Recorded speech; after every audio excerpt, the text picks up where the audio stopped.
Selamat pagi Bapak Ibu dan saudara-saudaraku, salam sejahtera bagi kita sekalian.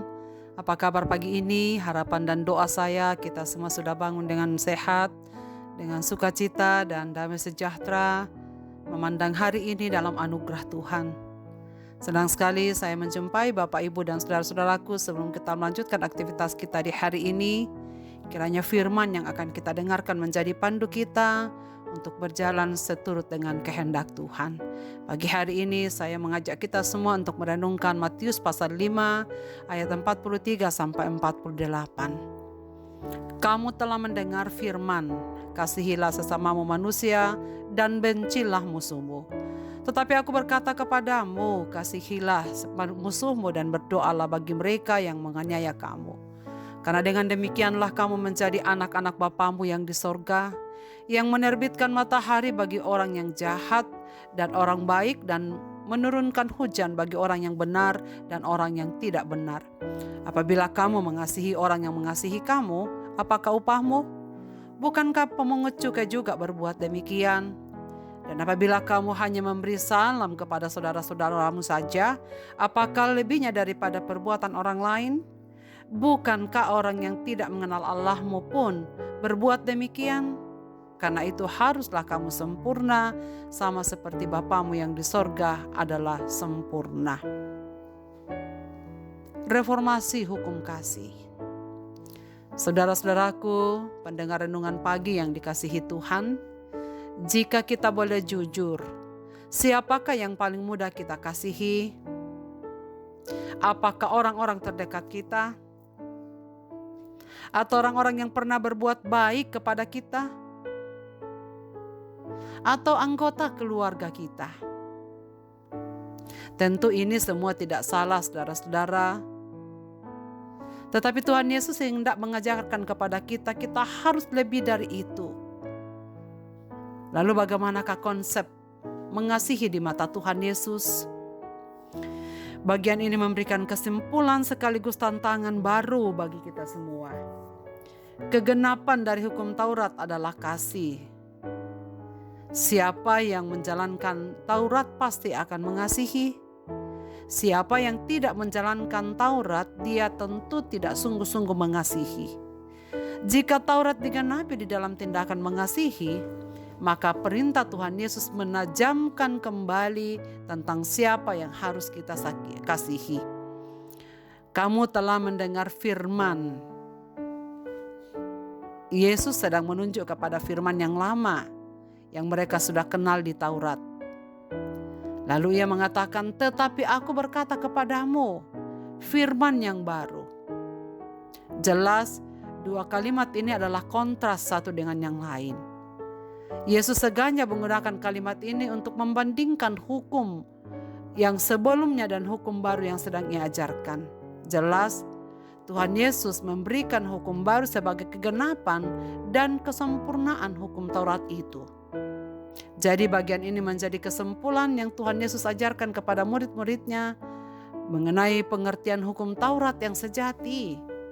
Setelah sebelumnya membahas mengenai tidak membalas dendam di renungan pagi sebelumnya, sekarang etika Taurat yang sejati tiba pada kesimpulannya. Kasihilah sesamamu, itulah kesimpulan yang ingin Tuhan ajarkan. Namun di dalam ayat 43 dikatakan, kasihilah sesamamu dan bencilah musuhmu. Itu hukum yang baru, adalah tafsiran orang Yahudi terhadap bagaimana mengasihi sebagaimana yang diajarkan di dalam Imamat 19 ayat 18. Mengasihi sesama tetapi membenci musuh. Kasihilah sesamamu ditafsirkan sebagai mengasihi orang-orang yang sebangsa dengan kita. Sebangsamu artinya orang-orang Yahudi, sesama orang-orang Yahudi. Mereka menganggap bahwa sesama orang Yahudi adalah perintah untuk mengasihi orang Israel saja. Bangsa-bangsa lain yang disebutnya bangsa kafir tidak layak untuk dikasihi dan tidak perlu untuk dikasihi. Bahkan mereka harus membenci, memerangi mereka yang memusuhi Israel. Israel sama sekali tidak boleh bersekutu dengan bangsa-bangsa lain dan harus menjaga kemurnian bangsa mereka sendiri dengan tidak bercampur baur dengan bangsa-bangsa lain. karena mereka adalah umat pilihan.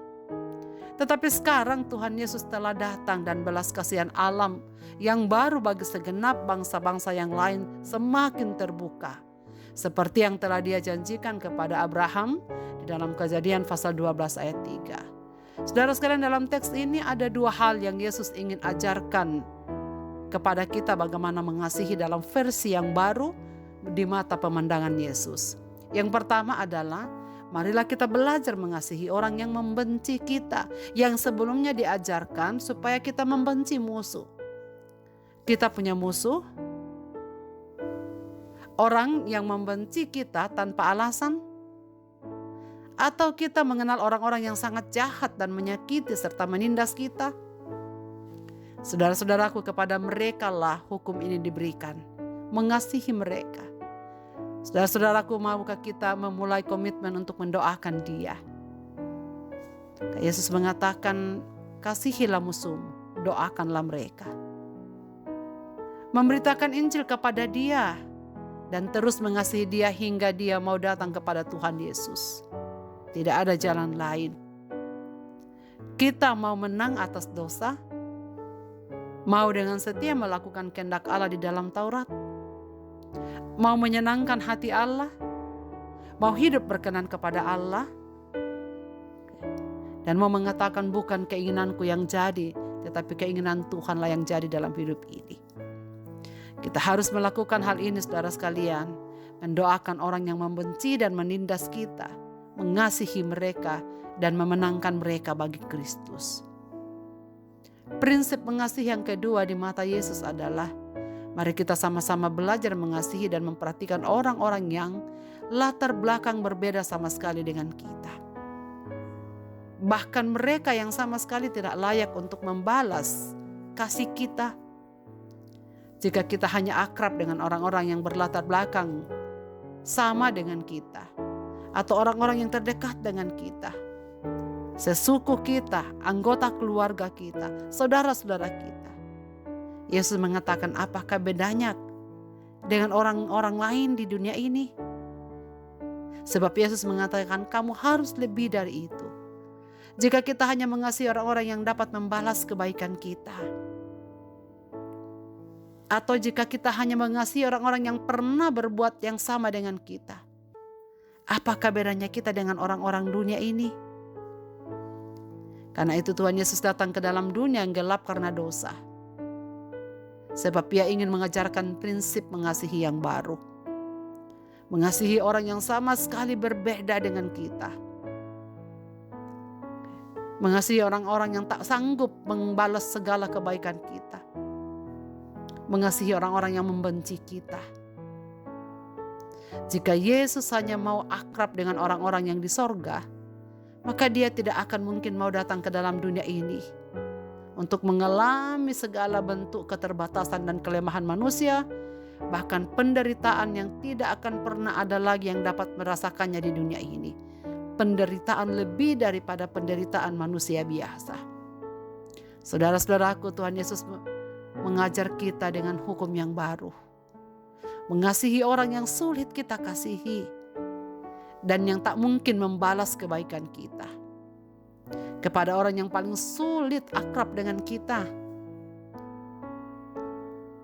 mendoakan mereka. Dan kita perlu banyak kesabaran untuk menyangkal diri agar mereka bisa diajak untuk bicara. Bahkan mereka yang sama sekali memiliki perbedaan dalam segala hal dengan hidup kita. Inilah cara yang Yesus ajarkan untuk memberikan dan mempraktekkan hukum kasih yang sejati dan yang baru itu. Walaupun berat, saudara-saudaraku, bahkan mungkin tak mungkin kita lakukan. Tapi saya percaya ketika kita membuka hati kepada Tuhan, Ia akan memberikan kekuatan baru kepada kita. Kiranya prinsip kasih di mata Yesus Kristus ini dapat kita lakukan semakin hari semakin jelas untuk menyenangkan hati Tuhan. Marilah kita berdoa. Tuhan, ampuni kami yang sulit mengampuni orang lain. Ampuni kami untuk sulit mengasihi orang yang membenci kami. Ampuni kami karena kasih kami. Lebih banyak kami curahkan dengan orang-orang yang ada di sekitar kami yang dapat saja membalas segala kebaikan kami. Kasihilah kami karena kami tidak mampu mengasihi musuh-musuh kami. Bahkan mungkin tak pernah mendoakannya sebagaimana yang Tuhan pinta melalui firman-Mu yang kami baca pagi ini. Kuatkan kami ya Tuhan untuk belajar berdoa untuk mereka-mereka yang mengasihi, yang tidak mengasihi kami, yang membenci kami sekalipun. Ajar kami untuk mengasihi mereka dengan kasih Kristus. Bahkan mereka yang menganiaya anak-anak-Mu di muka bumi ini. Tuhan, berilah kesanggupan kepada mereka untuk bisa mewujudkan kasih yang Kristus ajarkan kepada kami pada pagi ini. Kami begitu lemah dan berdosa ya Tuhan, untuk menerapkan firman-Mu pada pagi ini. Tolong kami, berikan kami kasih yang sejati, supaya kami boleh menjadi gambar Allah yang sejati, yang hadir di tengah-tengah dunia ini, untuk menyatakan kasih dan pengampunan yang telah kami terima kepada saudara-saudara kami, dan kepada semua orang yang kami temui, dan yang Tuhan percayakan di dalam hidup kami. Demi Kristus Tuhan kami berdoa. Amin. Selamat beraktivitas Bapak, Ibu, dan saudara-saudaraku. Tuhan Yesus memberkati kita sekalian dengan firman ini.